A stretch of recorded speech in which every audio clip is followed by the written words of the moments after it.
hear your views. You can SMS at any time during the show. Type Spectrum, leave a space, type in your contribution and name, then send it to 7197. Your views, our interviews on Spectrum, Radio 1 FM 90. A very warm welcome. You tuned into Spectrum on Radio 1. I'm your host, Edmond, Kizito. On Spectrum tonight, understanding the plight of people with disabilities. What are the factors hindering full enjoyment of their rights? People with disabilities in Uganda still face several challenges that hamper the full enjoyment of their rights as enshrined in the Ugandan Constitution and international protocols on human rights. One of the major challenges they face today is the lack of employment opportunities, even in situations where they have qualifications surpassing those of other normal persons. Under the Ugandan Disability Act, employers are encouraged to provide jobs to people with disabilities in exchange for a tax rebate or a tax holiday. But despite this provision, many PWDs are blocked from employment, and often their applications are not accepted. The people with disabilities, however, argue that employment of PWDs makes good businesses. They have now embarked on a program to engage employers with a view of to finding jobs and to stopping discrimination, which is leading to a vicious cycle of poverty among the disabled community. So tonight we seek to understand the challenges the disabled community is facing with regard to employment. We will also look at other broader issues that are posing critical bottlenecks and also look at the efforts to end discrimination, which seems to be defying all efforts to remove it, even after the enacting of laws and greater public sensitization. Our guests tonight, Honorable Hon Asamo, Member of Parliament for PWDs from Eastern Uganda. You're most welcome, Honorable Asamo. Thank you, Edmond, and good evening, listeners. We're also joined by Mr. Herbert Zaake, Head of Corporate Affairs at the Standard Chartered Bank. You're most welcome, Mr. Zaake. Thank you very much, Edmond, and good evening, listeners. We are also joined by Mr. Miiro. He's a trainer at Handicap International. You're most welcome, Mr. Miiro. Thank you, Edmond. Good evening, everyone. Mr. Miiro, could you please begin by talking to us about Handicap International? Exactly what is it and what does it do? Thank you very much. Handicap International is an independent international aid organization working in situations of poverty and exclusion, as well as conflict and disaster.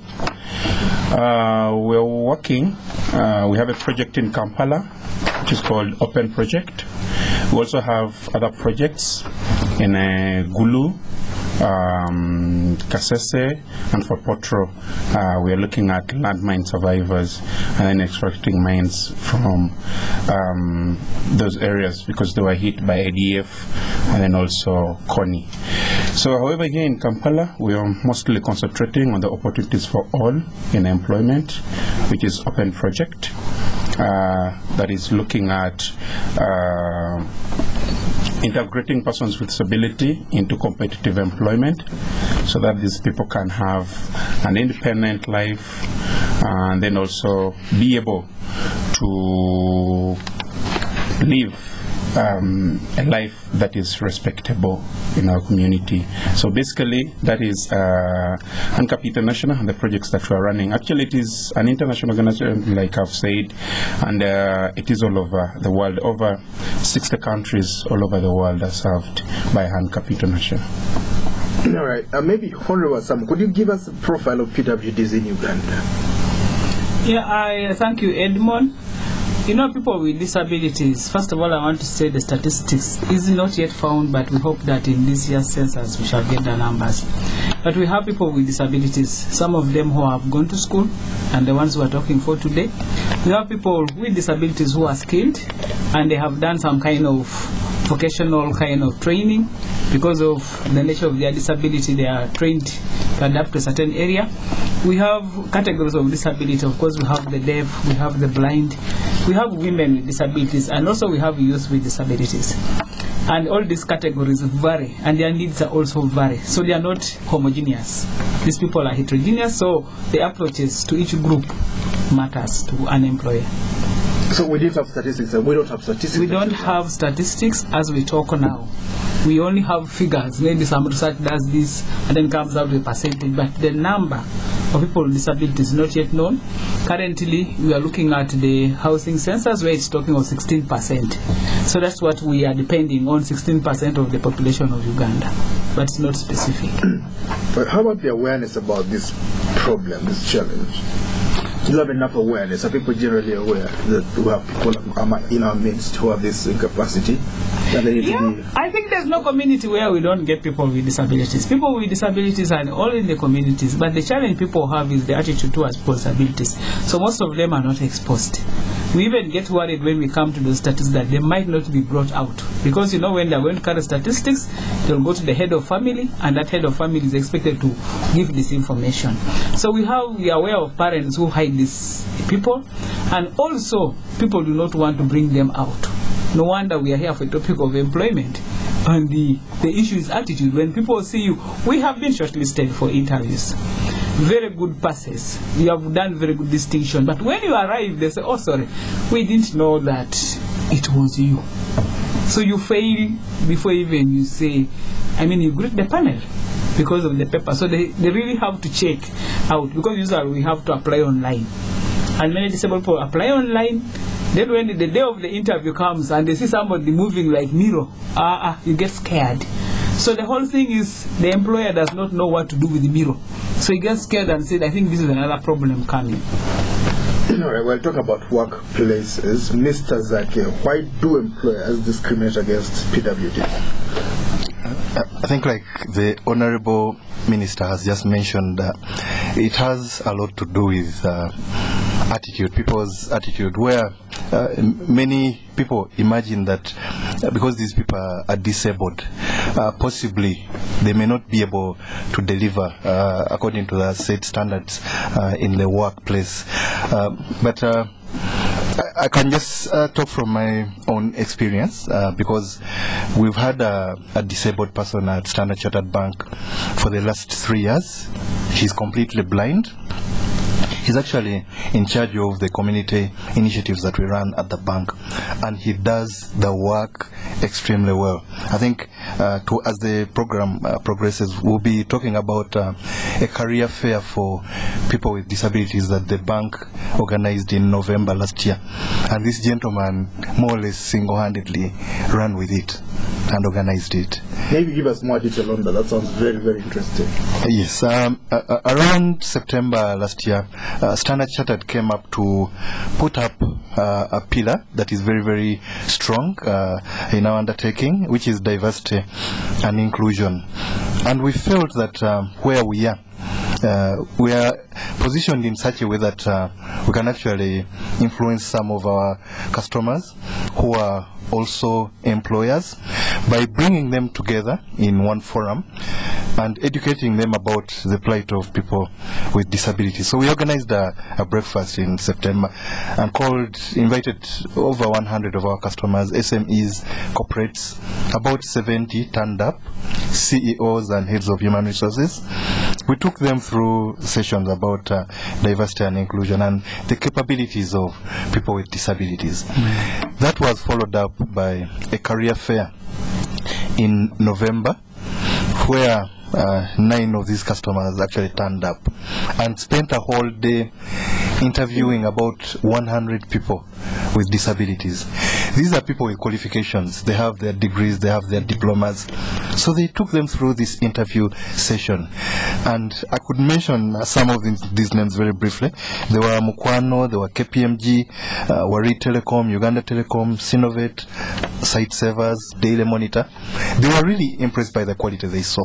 And I know these people are still being taken through different stages of selection and recruitment, and some of them are going to get jobs. And this is something that we would want to do at least as a minimum on an annual basis. And this is where we get as Standard Chartered Bank. And because this is not our specialty, ours is just bringing in the relationships that we have. If we can work with organizations like Handicap International, who are specialized in this, we believe that we can really reach out to these people and create opportunities for them. You're saying Standard Chartered Bank brought together some key employers, Mukwano, KPMG, Monitor, and so on. Yes. And to ask them to proactively select from qualified people with disabilities. disability. That's right. And they got some quality staffers. Yes, that's right. And you intend to continue doing this? Absolutely. As a minimum, we'll do it on an annual basis. And like I was saying, we've just more or less recently partnered with Handicap because they are specialized in this kind of work. They have the specialities. They know how to reach out to these people. They have a database which can be accessed. They actually train these people so that they can prepare them for interviews. I shouldn't speak on their behalf, but what I'm saying is if we can all put our strengths to the table, then we can actually bring these people out and expose them. Listeners, this is Spectrum on Radio 1 tonight, understanding the plight of people with disabilities. What are the factors hindering full enjoyment of their rights? Our guests, Hon Asamo Hellen, MP for PWDs from Eastern Uganda, Mr. Herbert Zaake, Head of Corporate Affairs, Standard Chartered Bank, you just heard him speak, and Mr. Miiro, trainer at Handicap International. You two will be able to contribute to this discussion. Mr. Miiro, if you talk to an employer who has prejudices, what would you tell them are the advantages of employing a PWD? Okay, thank you, Edmond. Before we go there, we are having this approach. It's called a specialized approach, where we have two technical wings or roles. We have the job support, and then we have the marketing. The job support is whereby we identify these persons with disability for free. They don't pay anything. They come to Handicap, they register.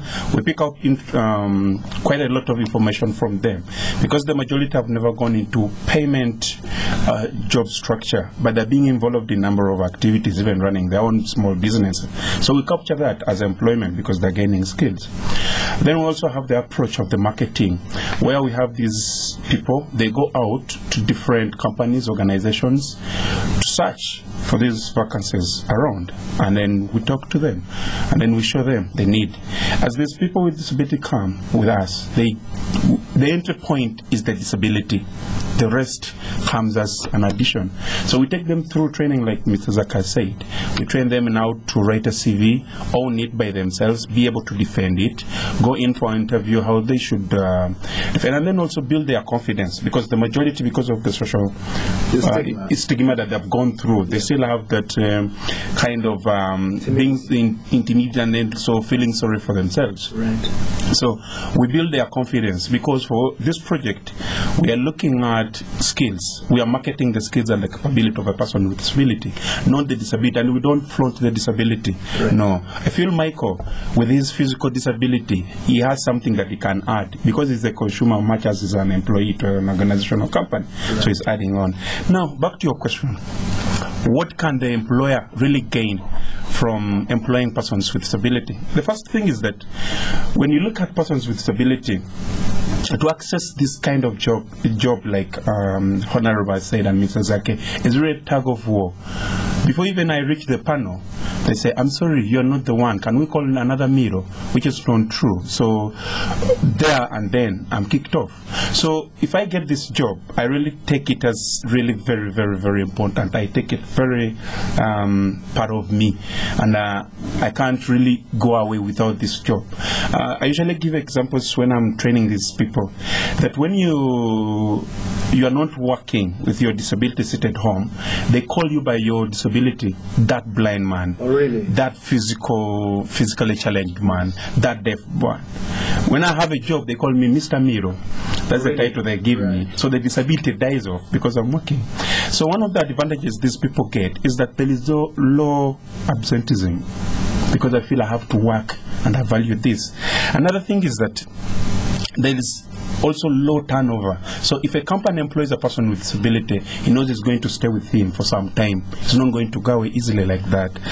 There is also equal productivity, because I'm here to produce just like any other person. So I'm adding on the value this company needs. So I will produce just like the rest of the population. Another thing is that there is motivation at work. So if Edmond is looking at Michael with a disability and is working, say, if that guy can work, I think I should also work. So there is that teamwork and motivation that comes, and this is an advantage to the company and organization. So we also look at these persons with disability being dedicated and loyal. They respect, because they know what it takes if they lose this job. And this is an advantage to the employer. And this is what the employer is looking for. We also encourage them that when they're employing you, they're not feeling sympathy.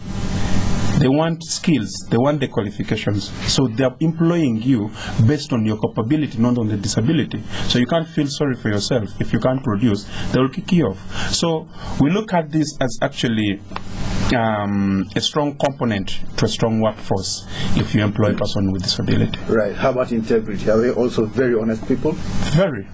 Very. We can bet on that, Mr. Edmond. You very, very rarely people with getting involved in corruption. In corruption, no.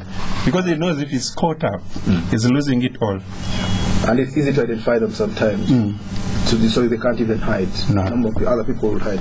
Honorable Asamo, let's talk about government's incentives to help PWD. Is the government doing enough to help them? Yeah, I want first to appreciate that government, of course, has put in it has the political will, but still, I think doesn't have much. We have laws which still take issues of disability. You mentioned some of them, like the Income Tax Act, the Employment Act. We have the PW Act, the UN Convention, and the BIT Act. They all drive towards employment. But I want to say that generally in Uganda, employment is becoming a problem, all youth. But what is to my disappointment as a politician, right now government has put in the youth fund. And this youth fund is supposed to address the issue of employment. When I look at the guidelines given to the banks, DFCU, Stanbic Bank, and Centenary, they are not favoring people with disabilities. What do you mean? What do I mean? I mean that, one, they want you to have been trained by a certain enterprise organization. Yes. And you must get a certificate. And that enterprise organization training this youth does not even know the language of people with disabilities. For example, I don't think the trainers know sign language. So we shall be left out of the training, even if we wanted our youth to get on board. They are not aware about the brain, so they will not get to know what to do with this. So that's a government initiative that will try to create employment for a number of youth in Uganda. And that fund has come. They are saying you should have a company which is registered. Honestly, our youth do business, they are out there struggling, and they are really good business people. Many of them even work on Kampala streets. You get them there in the markets. But how many of them have registered businesses? Yes. So they will be kicked out. They are telling you must have a bank account. I mean, even some people... Too many barriers. I mean, too many barriers. So these barriers are likely to lock out this youth within the same blanket of the youth that government... Whereas government has got goodwill to put in this money, but the conditionalities are pushing out the category of the people I represent. And these are youth with disabilities. Of course, we know that government has come up with what they call a special grant. And this special grant is trying to help people with disabilities down there in the districts to be able to access. But it also has own conditions. You must be able to write a proposal. You must be vetted, you know. So how many of these people will get this grant to do something that is good? Whereas the special grant is given to a few members, is not again getting everybody. Government in the affirmative action has given us education, and that's why we are qualified. Zaake has said they are qualified. That's why they even put the fare, because we have discovered that we have very many young people who have come out with qualifications, over 300. I mean, where are they going next? But now after putting education, affirmative action, we get to the university. We come out, there is no job. The people who are in the panels do not know what to do with us. So at the end of the day, every institution is like, you know, one thing which makes me annoyed is like, when we put a ramp, yes, because we say you have to put some kind of reasonable accommodation to allow this person, which I want the to... ramp is the step that accommodates exactly. Yes. Now like Standard Chartered Bank, Zaake is here. They have given this gentleman a machine, and this machine is around 30 million. I think so. The machine... To enable this young blind man who is working in Standard Chartered to work. But 30 million given to this individual to get that machine has made him to produce more for Standard Chartered. That is the cost effectiveness. But when he went there, he didn't have anything. But then the bank said, no, I think we need to facilitate. What do you want? Then he gets this braille and speak machine, which can help. Is his computer.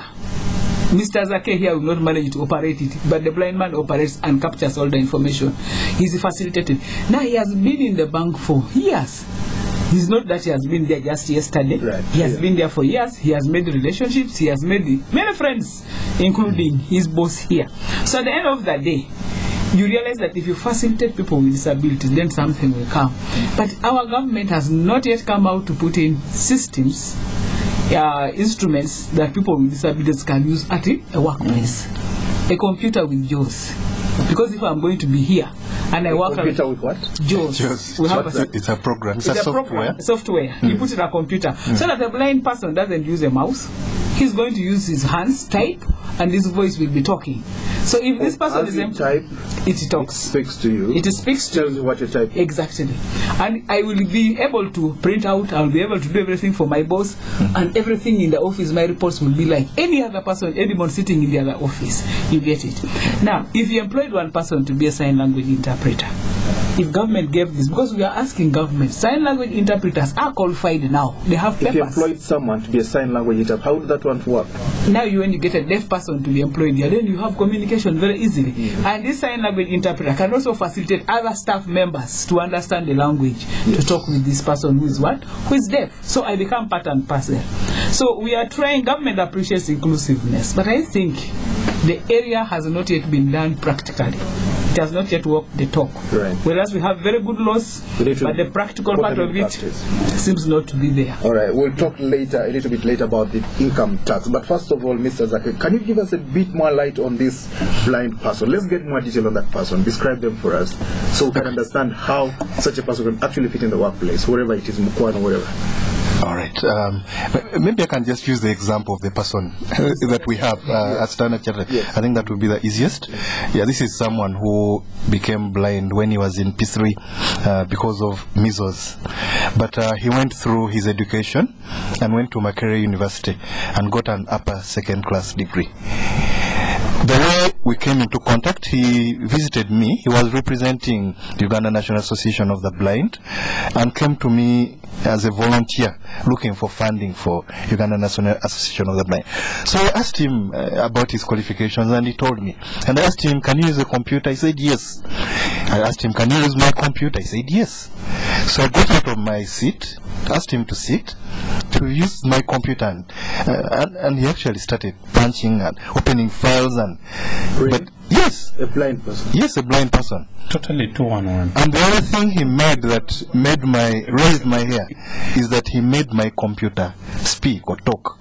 I didn't know that my computer talks. That's the program there. Yeah. Right. So when he did that, I mean, we talked and I told him I'm going to make sure that we interview you and make sure that we take you through the process and make sure that you join Standard Chartered Bank. That was November 3 years ago, 2009. And like all people have said, this person is actually extremely good at his work. He can do anything.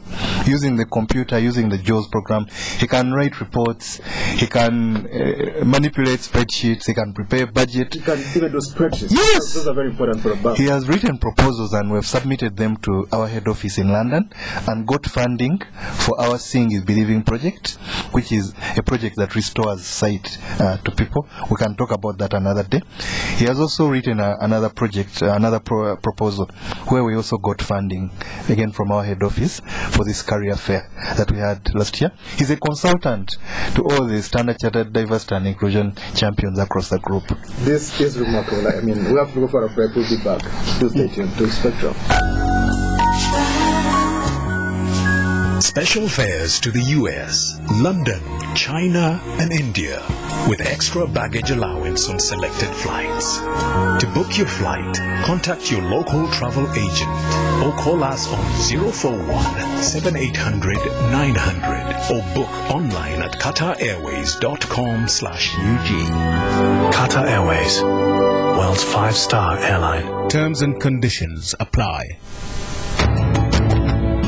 John, Mike and I, we go back a bit. We knew John at the beginning, working for someone else. But he was different. He had vision, saw opportunities. He started working towards his goal, opened his own garage, and worked, learning the hard way. His reputation spread. Trust, consistency, quality. Soon people were coming to him from all parts. He made himself and his whole street prosper, and also helped friends, seeing potential in people and helping them on. But John never shouts about all his success. He's just who he is. Special. So here's to men like John, who make a difference, who enjoy Nile Special, the rich, satisfying taste from the source. Nile Special, you've earned it. Not for sale to persons under 18. Spectrum on Radio 1 FM 90 is brought to you by Stanbic Bank. Welcome back to Spectrum on Radio 1. Tonight, understanding the plight of people with disabilities. What are the factors hindering full enjoyment of their rights? Our guests tonight, Hon Asamo, MP for PWDs from Eastern Uganda, Mr. Herbert Zaake, Head of Corporate Affairs at Standard Chartered Bank, and Mr. Miiro, a trainer at Handicap International. You'll be able to call in and contribute to this discussion. Remarkable things I'm hearing myself tonight. Blind people who literally can, see in quotes around them. They sense things that a normal person certainly cannot sense. They can handle a computer and open doors that normal people might not be able to open in terms of communication and work outputs. Mr. Miiro, talk to us about this program to engage employers. Talk to us a little bit more about it. How do you want to reach out to employers? Mr. Zaake mentioned it a little bit. Talk to us about it every year. How can employers, if they're listening there, get hooked into it? Thank you again, Edmond. What we are doing, like I explained, we have a data bank that has now over 350 persons with disability who have come and registered with us in all various qualifications, having masters, diplomas, degrees, all of us of them, and with various disabilities that we have them, including the deaf, the blind, the physically challenged. We are working along with other partners apart from Standard Chart. We are also working with NFT Consult. Which one is that?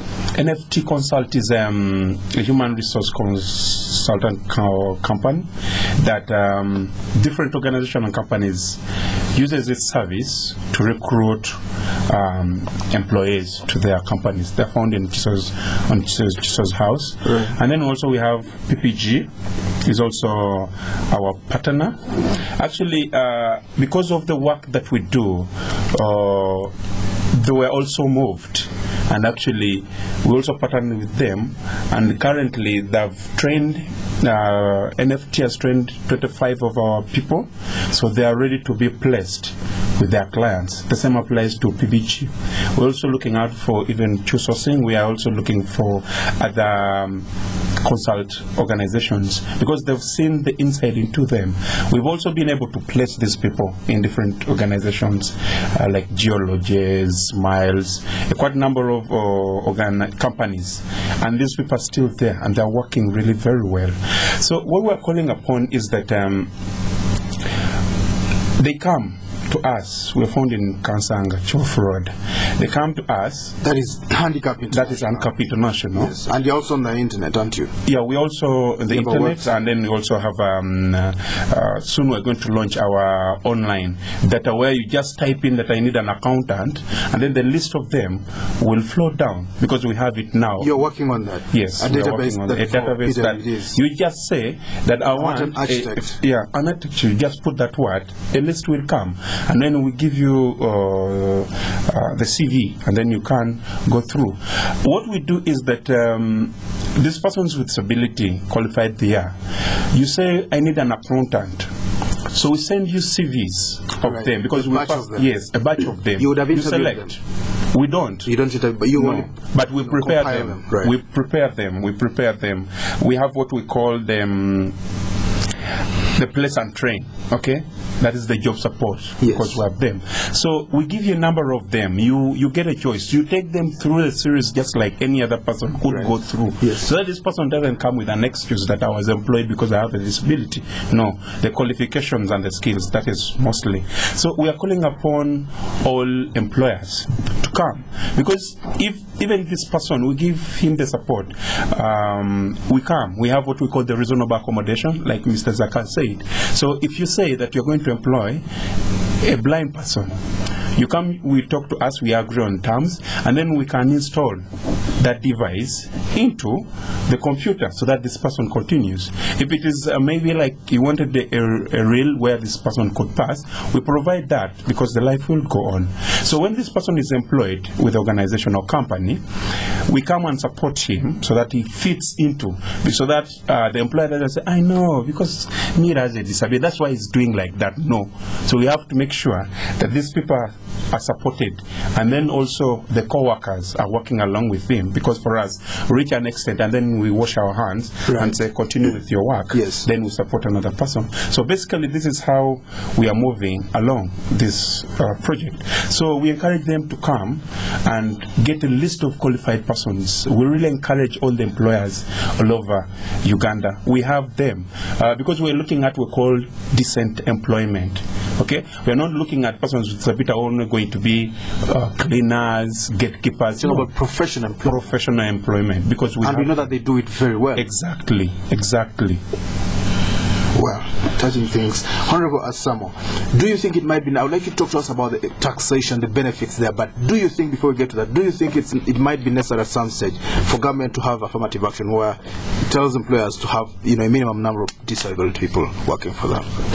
No, the law allows that. The law says you should employ at least 15 people in an organization. That's when you get this tax waiver. So the law is already there. So government is giving the affirmative. Outline the law for us. That is we have the PWD Act, yes, which indicates that any company which employs people with disabilities shall be given a tax waiver. Previously, this tax waiver was if you employed 15 people. Yes. And then you will get some kind of tax waiver. But then government came in and said they were losing a lot of money. Right. A lot of billions of money. Because what happened? People are employing them to get that. Of course, that's when you get institutions like Crane Bank, and say, can I get the 10? Because they were saying 10 or more. So people will target the 10, and then you go register all your companies, and you are given a tax waiver. Or 10 for a group, for a big group of people, yeah. A large number of thousands, and you have only 10. So that was the what we got. So when government started losing money, he said, no, I think we need to remove this tax waiver because we're losing money. Or make it a percentage. Make it a percent. So later, it was debated in Parliament, then the 2%. So they say if you have 2% of your staff. Yeah, the 2% is the tax waiver. But we are still looking at the between 10 and 15 people employed at management level. Like Standard Chartered has put this young man to management. We do not want to take them to sweeping your office, mopping around and making tea. We want them to be at management to qualify. And the experiences they actually deliver. Exactly, as qualified people. Not just getting disabled people on the streets and you take them in the office and say, now I have the 10, can I get the tax waiver? As maybe Radio 1, now I have them and you pick them just around the streets here. Right. No, we are talking of qualified people with disabilities. And when government gave us the 2%, that's when they gave us what they call the special grant. Right. To get enough for day and people who did not go to school. Yes. And that one now goes to the villages. Right. So you realize that we are still bargaining. I want to say that there's a time we engaged the Education Service Commission to employ teachers with disabilities because they also had challenges. Recruitment would sideline them. So later when we engaged with the commission said, okay, let's put a special recruitment for teachers with disabilities, those who are qualified. So they had to come with their papers, get to know whether you are a teacher for geography or a teacher for what, then you are posted like any other person. Because there was also an attitude problem. People who are teachers with disabilities might look funny in class, but these are qualified people. They went for the courses. You would have stopped them from getting into these institutions before they became teachers. Well, I met a disabled man the other day. I was traveling. I think this in the direction of Luero. He's a disabled man who was riding a bicycle, and he told me he was a headmaster of a school, a large school. Yeah, it has now started coming that teachers have been taken out to be head teachers. We have teachers like I think one of Mr. Chunubi Francis, the headmaster, but he's the headmaster of a school for the blind. Unfortunately for him, but they can head schools that are generic schools. Yes, but when you go for these interviews, it's not easy. I'll give you an example. I'm a teacher by profession, but getting into administration was not easy. The question I was asked: won't your disability hinder you from moving? And I told them, no, it will not hinder me because you will save me. I'll sit in office and then I will get the manpower from these teachers. Right now, I'm more disadvantaged because I have to be moving up and down as a junior teacher. Right. But if you give me the position, then I'll be a manager and I will be just telling Mr. do this, do the other. And people will have to respect me in my capacity as now the headmistress of that school. Right. And that one, I passed the interview. But otherwise, they wanted to push me out because of the disability. And if I had shied away, maybe I would have not become what? Employed at that level. Right. So you realize that the issue of employment possibilities, government has the will, but I've told you the way is not clear. They are trying to put in whatever they want to give these people, but they do not give that walking the talk. Right. So whenever there's a job opportunity, you still have to remind the employers, public service. I think the time we told public service, please employ sign language interpreters, please employ people who are qualified. And sometimes they ask you, where are they? But and the Handicap International has a database, which they are going to put online. They are going to put online and put whatever, but they keep asking. I think it's dodging questions because someone says, where are they? When awareness is still a challenge. So awareness is still a big challenge. But for me, awareness has been created in this country. Right. We started spreading this religion from 1987 up to today. I think the religion, 25 people are still whatever, but we shall continue talking about the religion. But I think the whole issue is about attitude. People judge us before you know what I can do. Well, but they could also be in the neighborhood. They could even be in any family. They just judge you. They just see you as a disabled. And the first question, I remember a friend was asked, how will you carry your computer? You know, who carries a computer in the office? Even the able people don't move around with the computers. Pieces under their arm. Yeah, but they have to find a reason to push you out of the system. Okay. Yeah. But of course, Herbert Zaake, right now you are in Parliament. You spoke about the will and the way within government. You can influence some of these things. Exactly. That's what we are trying. And what I've told my constituents to come up with position papers. Position papers. So that we can begin demanding that government puts this down. For example, like the youth fund. The youth parliament right now has told the minister, come with a statement on the criteria. And we are going to make a debate. So you want to talk to the minister and say, you know, some of these roadblocks should be taken out. The youth themselves have brought it on the floor of parliament and we are saying bring a full paper. Because all of us were saying the women seem not to be coming out in the grant. The youth with disabilities are not coming out of that grant. How are they accessing? These are people who have never been banked. But that whatever job you do, I mean, it's an employment. It might not be formal, it might be informal. And this money could help these people. All right. So we are going to ask the Minister of Finance and Planning to come with a statement on the floor and we debate it. Either we change the criteria so that it benefits our local people. We have circles in the villages. Maybe the money can go there. And people can get the money from there. Financial cooperatives in the villages. Yeah. All right. I would like to, Mr. Zaake, talk to us about that plan, the annual plan, the proactive employment plan for corporates. But before we come to that, Honorable Asamo, there was that, UBC has sign language interpreters on television. There was a time when it was the only station. Now it's no longer the only station. Would it help to have sign language interpreters on every television station, for instance? I could give you the history of the sign language interpreter. That was also a long story, a long war. The management of UBC did not want to have an interpreter because they said, who pays the interpreter? The deaf people had to go up to court to gain their listening activity. This is a government broadcasting corporation. Yes. And who pays when Bale is reading to some of us news? Nobody pays. The public doesn't pay. We don't know who pays those people. When you are here, Edmond, you read the news here, we shall be listening to you, but we don't come back to pay you. True. But for a sign language interpreter to transmit news about government programs to the deaf community, the same person who pays they wanted the deaf people to pay the interpreter. So it was a big war. That was many years back. Not many years. I remember 2 years ago we went to UBC until the deaf. But they've been doing it for many years. No. It has just come back. They did it when they used to have what you called, what was this in Akasero? UTV. That's when they did it. And they stopped it. But that UTV, we were being funded by donors. It was not a government program. You get it? So now we are saying government should give us information. According to the Constitution, information is a right for every person. So when you deny somebody information, then you deny him to know anything that's happening. So that's how now UBC has brought it. And then it has brought it, I think it's the 10 o'clock news. Not all the news. Yeah, not all the bulletins. So when you come to lunchtime, there's different news. Maybe there's some walk to work. deaf people will not get to know that. They will only wait for the night. So by the time you are shooting bombs, they don't hear. So they will be in the confusion and wondering what is happening. Everybody is running away because nobody has given them information. Whereas with us who hear and say breaking news, then I can take off. But now who tells the deaf person breaking news? Because you are waiting for an interpreter only to come at 10 to do this kind of thing. So it's still lip service to me. It's not yet with a public broadcast. Well, hopefully it will be spread out. It will be expanded. Mr. Zaake, can you give us a little bit more detail about this plan by your bank, Standard Chartered Bank, to have an annual fair, job fair for corporates, top corporates to employ people with disabilities? Thank you very much, Edmond. Like I mentioned, this is something that we were really pioneering, and we started last year. We reached out to different NGOs that handle people with disabilities, and invited them to give us names of candidates who would qualify, then mobilized our customers, like I mentioned. But I think the discussion that we've just had with Handicap International takes us to a whole new level, because for them they actually have a database.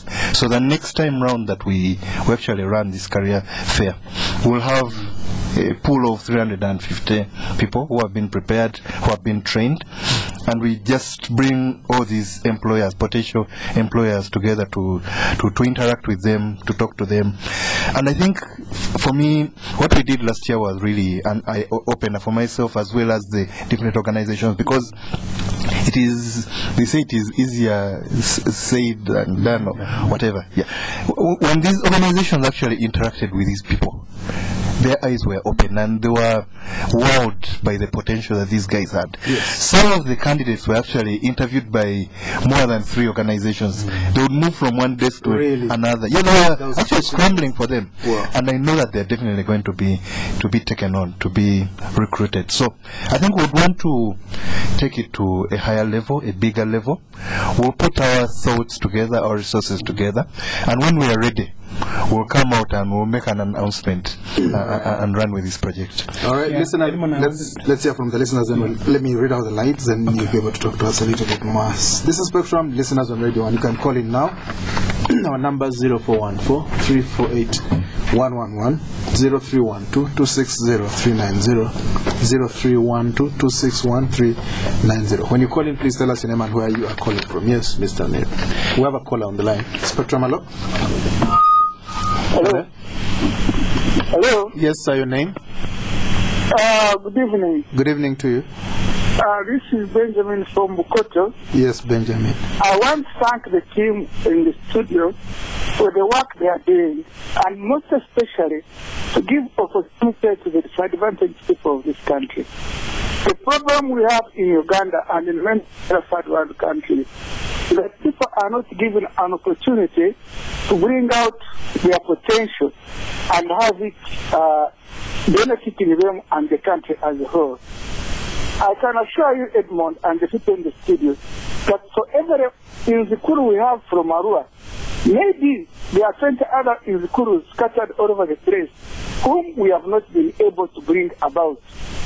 I can take from my own experience, having been born in Kanumbu district, had I not had an opportunity of government scholarships and so on, and ended up at Micheal and the other universities, I wouldn't be here talking to you in Spectrum.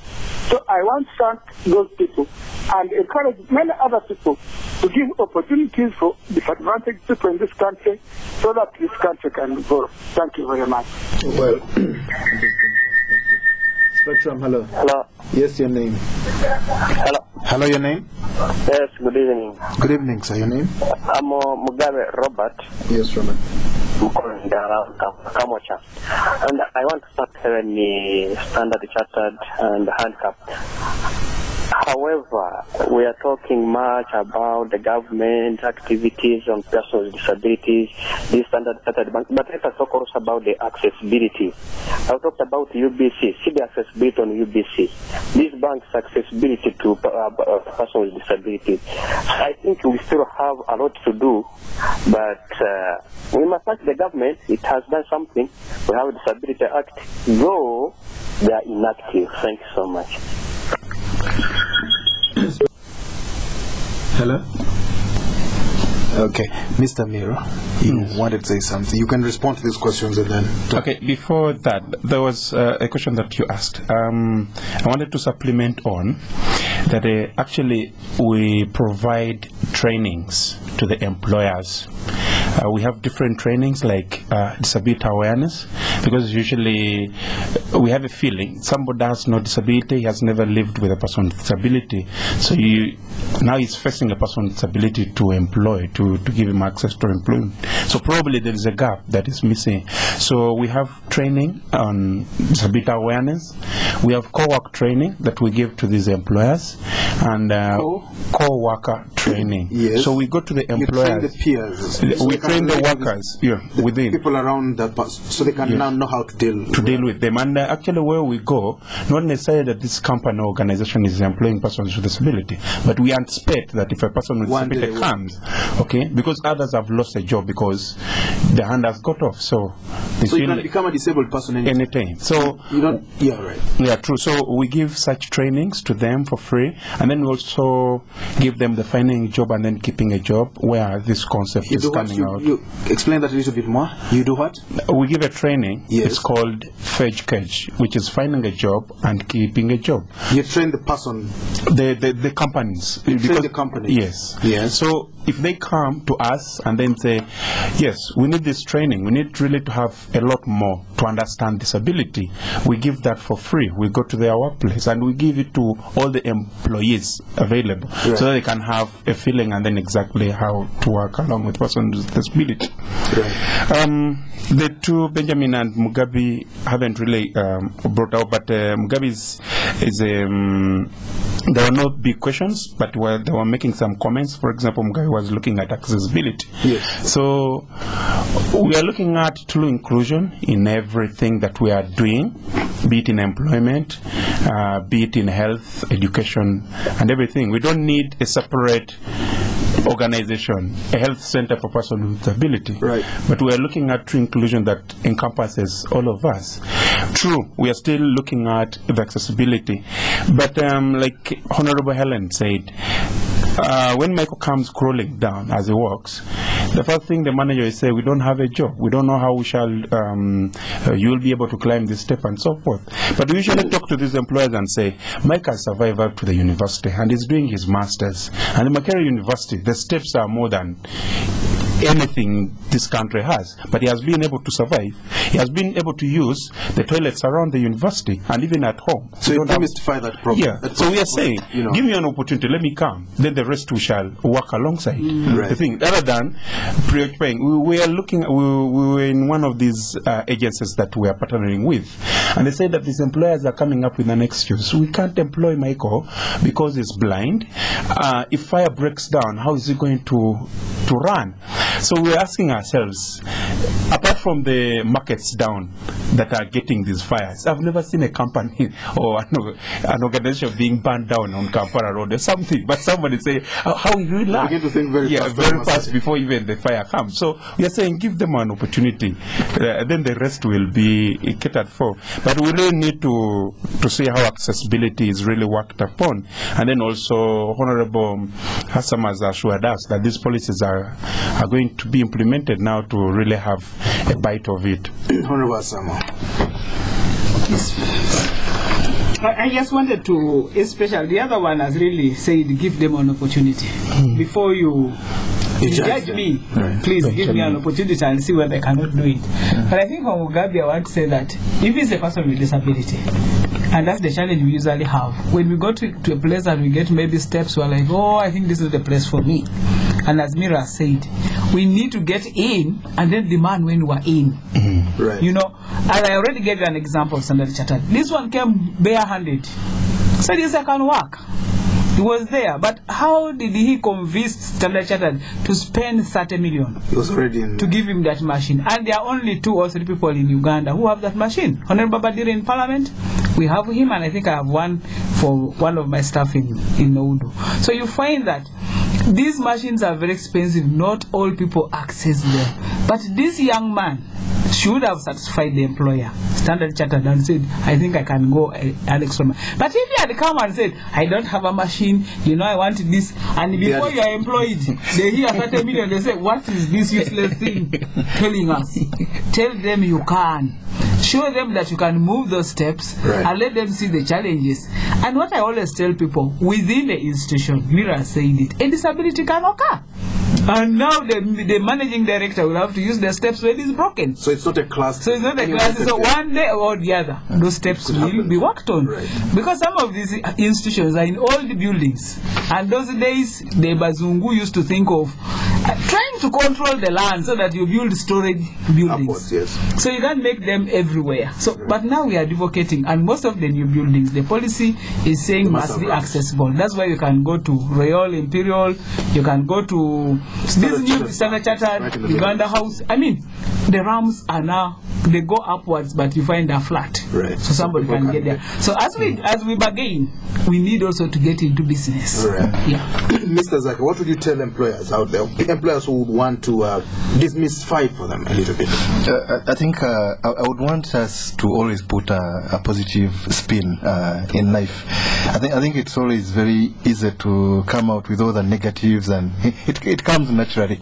But if you put a positive spin, I mean, let's give these guys a chance. At Standard Chartered, we've given Deus a chance, and he has proved himself.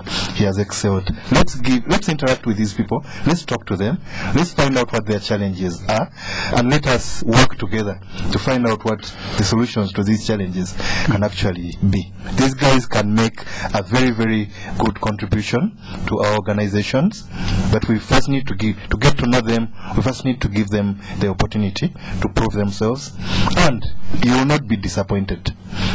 I just wanted to add that they only don't give, we don't benefit. We also pay taxes. Because if I'm employed, I don't think Standard Chartered has said now there was for you, NSSF is not being removed, your pay is not removed. No, you are taken like any other worker. So you also contribute to the economy of the country, and the money you get from my salary as a person with disability supports another person who might not be even disabled. You get it? So I think there's need to take it as a clientele, not as a challenge. Well, we have to go. Thank you very much indeed to our dear guests, Honorable Hon Asamo, MP for PWDs from Eastern Uganda. Thank you very much indeed for coming tonight. Mr. Herbert Zaake, Head of Corporate Affairs, Standard Chartered Bank. Thank you very much indeed for coming tonight, sir. Mr. Miiro, trainer at Handicap International. Thank you for coming. Thank you. Thank you for tuning in. I've been your host, Edmond. Spectrum will be back tomorrow. Up next is the news in English. I should like to promotion kutoka MTN. Win 10 million shillings every day for 90 days. SMS win to 175. Win everybody. It is time to win lots of money. And all you have to do is Sukum SMS. Big up MTN for this promotion. Chino Chifufu. Win 10 million shillings every day for 90 days. Simply SMS WIN to 175 to play and win. MTN Sukuma SMS. Terms and conditions apply. MTN. Everywhere you go.